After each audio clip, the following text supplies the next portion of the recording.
Welcome to Digitek स्वाध्याय YouTube channel. स्वाध्याय इयत्ता 8वी 3 आर्द्रता व ढग. संपूर्ण स्वाध्याय आणि परीक्षेसाठी शॉर्ट आन्सर. योग्य जोड्या लावा व साखळी पूर्ण करा.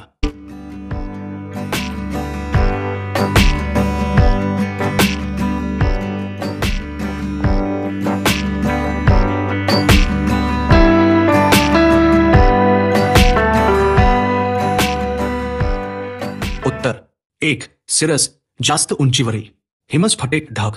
2. किमुलोनिम्स आकाशात उभा विस्तार गरजणारे ढग. 3.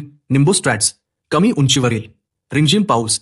4. अल्टोकिमुल्स मध्यम उंचीवरील ढग तरंगणारे ढग. 2. कंसातील योग्य शब्द निवडून वाक्य पूर्ण करा.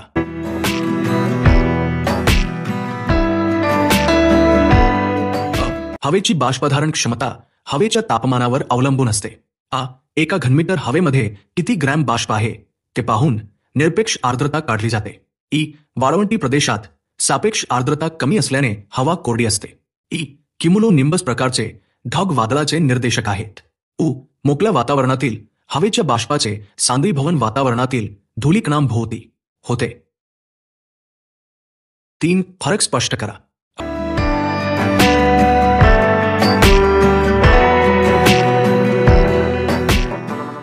आर्द्रता व ढग. उत्तर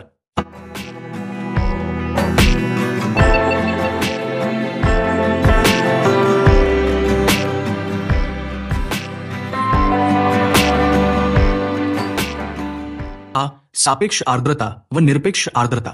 उत्तर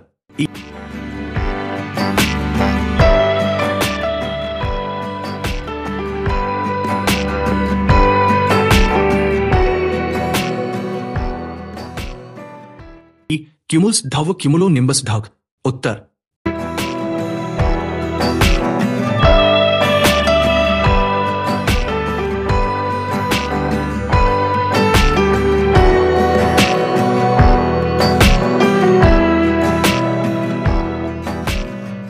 प्रश्न 4.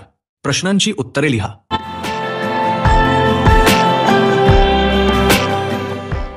एखाद्या प्रदेशातील हवा कोरडी का असते?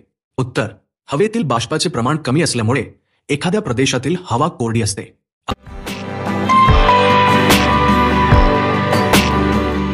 आर्द्रतेचे मापन कसे केले जाते? उत्तर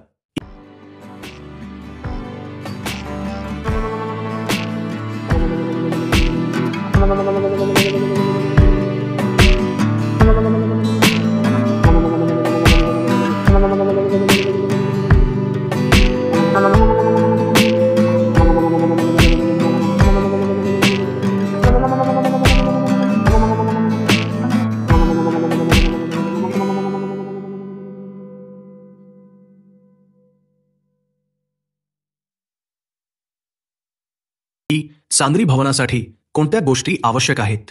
उत्तर सांद्रीभवनासाठी सापेक्ष आर्द्रता वाढणे व त्यावेळी हवा द्वबिंदू तापमान पातळीला असणे या गोष्टी आवश्यक आहेत. ढग म्हणजे काय? ढगांचे प्रकार लिहा. उत्तर अर्थ हवेतील धूलिकणांवर पाण्याचे व हिमाचे कण जमा होऊन जेव्हा ते एकत्र तरंगतात त्यांना ढग म्हणतात.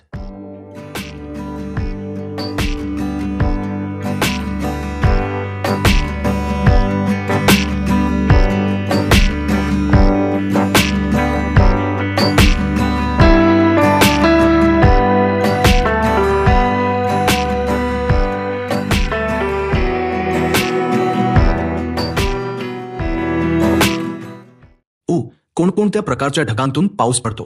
उत्तर निम्बोस्ट्रॅट्स आणि क्युमुलोनिम्बस प्रकारच्या ढगांतून पाऊस पडतो.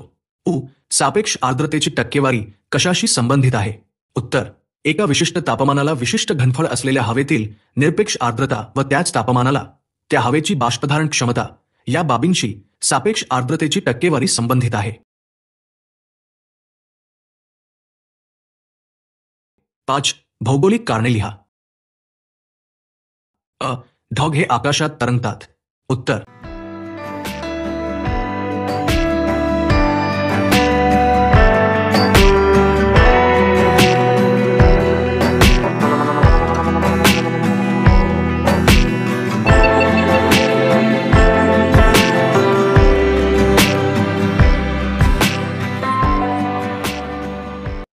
उंचीनुसार सापेक्ष आर्द्रतेच्या प्रमाणात बदल होतो?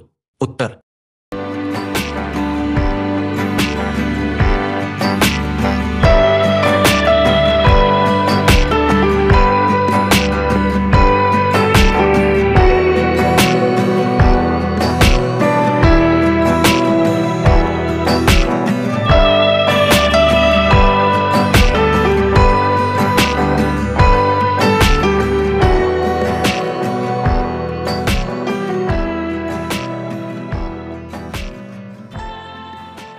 ई. हवा बाष्प संपृक्त बनते. उत्तर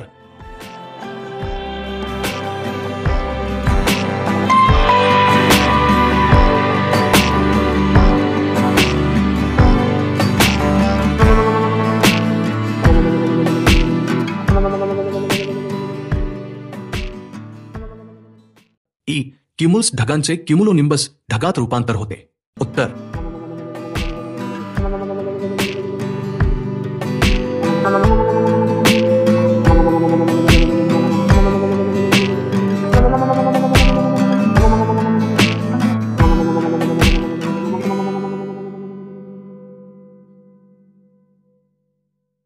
सहा. उदाहरण सोडवा. हवेचे तापमान 30 असताना तिची बाष्पधारण क्षमता 30.37 ग्रॅम मी असते. जर निरपेक्ष आर्द्रता 18 ग्रॅम प्रति मीटर असेल तर सापेक्ष आर्द्रता किती असेल?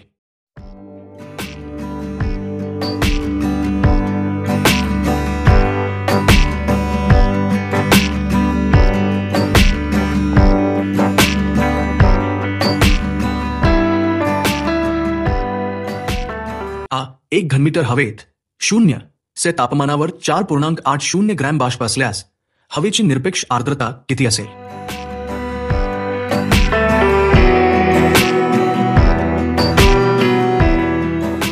पुढचे स्वाध्याय पाहण्यासाठी लाईक करा, शेअर करा आणि हो, चॅनलला सबस्क्राईब करायला विसरू नका.